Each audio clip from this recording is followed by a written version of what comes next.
Thank you, everybody, for coming to the Aaron Torres Podcast YouTube page. If you could do me a quick favor, see that little subscribe button at the bottom of your screen? Go ahead, click that subscribe button.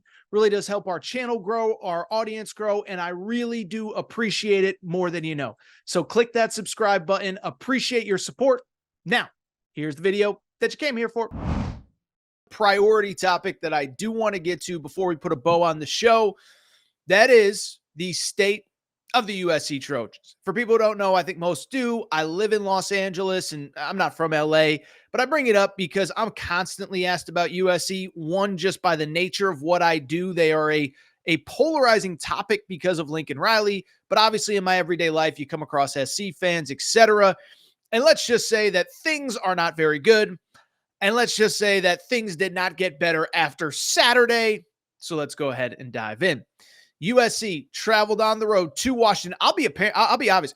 This was a game that I totally stayed away from in the betting picks, and I had people ask me about all week. And I said, I don't know how you can bet USC on the road as a 2.5-point road favorite because they have been terrible on the road this season.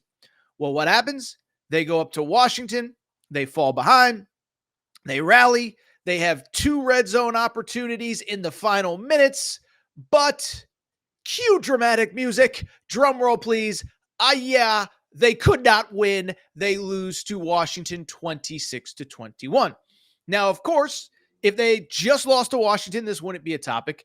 But here's the issue. This is now beyond a trend. This is just who USC is, okay?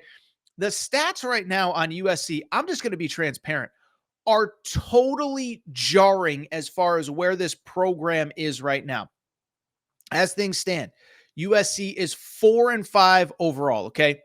They are 0-4 in true road games. Lost at Michigan. Michigan ain't very good, people. Hey, I don't know how to tell you. Lost at Minnesota. Minnesota actually is pretty good. Want to give PJ Fleck and the crew credit up in Minneapolis, okay? Lost to Maryland. Maryland stinks. And then lost to Washington, a team that's trying to figure itself out in year one under Jed Fish. But they are now 0-4 in true road games. Obviously, they also lost to Penn State at home. 4-5, 0-4 on the road, 12-12 in their last 24 games under Lincoln Riley. And to me, this is the most shocking thing of all, right? Because you could sit here and argue, well, Penn State this, and Michigan was that, and Minnesota's a little bit. Here's the bottom line.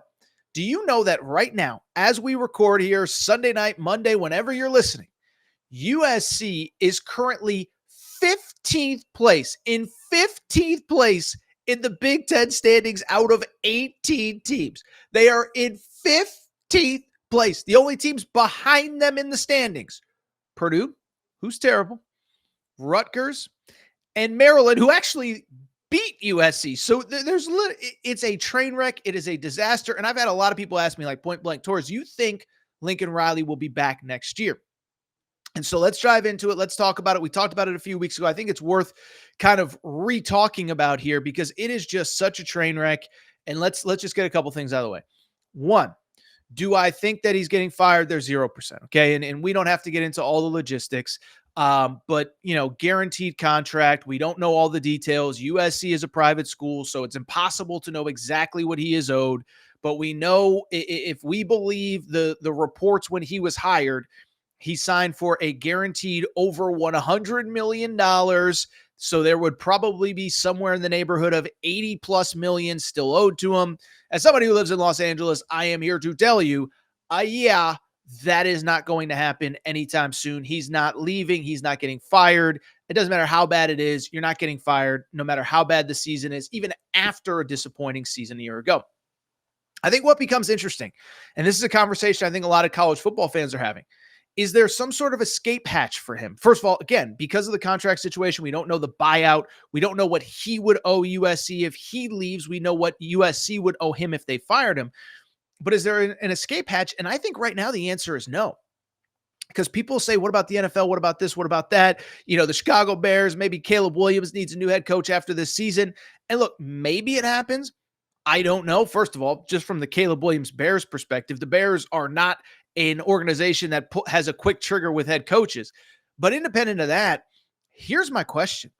If you're an NFL team, is this a guy you want running your organization? Hasn't been very good the last couple of years, but here's the issue. Go ahead and look this season. The defense is actually improved.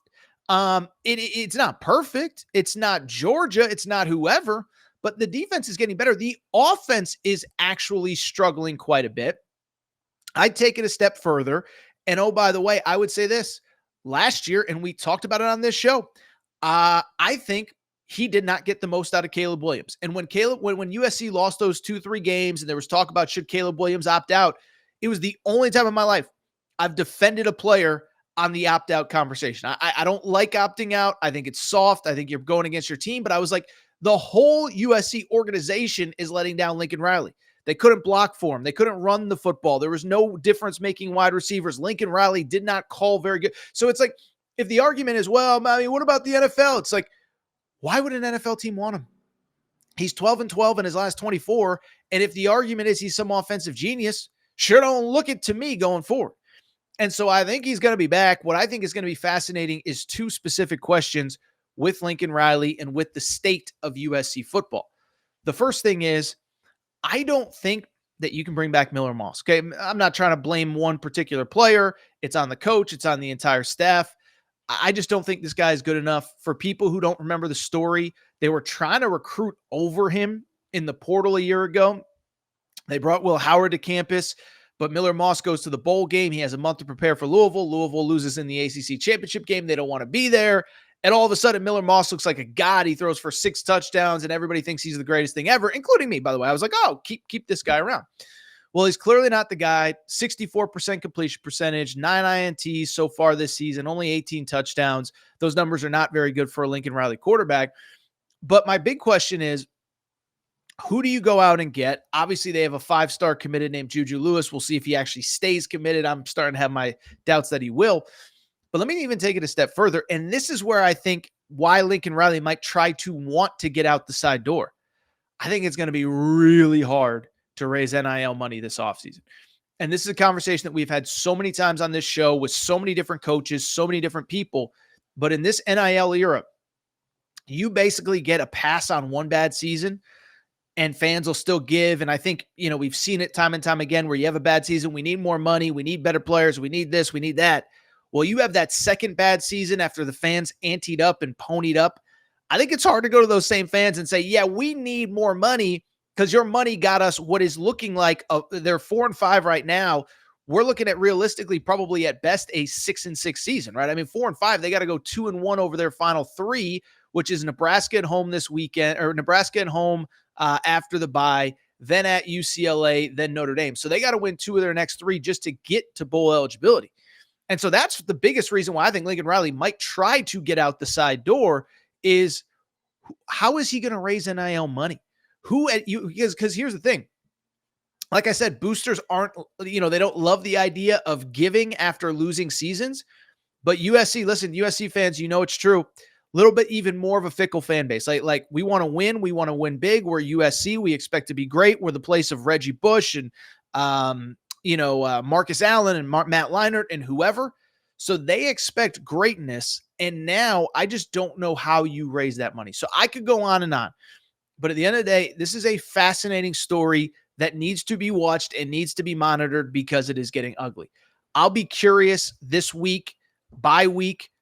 Are there some sort of rumblings? Do you hear some sort of report that there's something going on, whether it's him, just whatever, whether it's recruiting, they need some sort of positive momentum.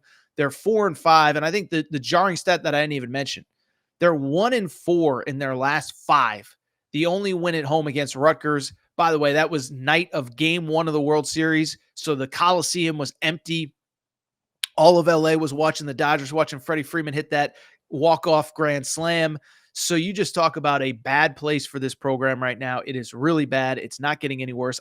By the way, I should mention, if you are looking for a silver lining, you do have, again, of your 5 losses, all of them have come by a touchdown or less. 4 have come by a field goal or less, or 3 have come by a field goal or less. But at some point, you got to turn those close losses into a win. It is toxic. It is bad. And I don't know that the answers are coming.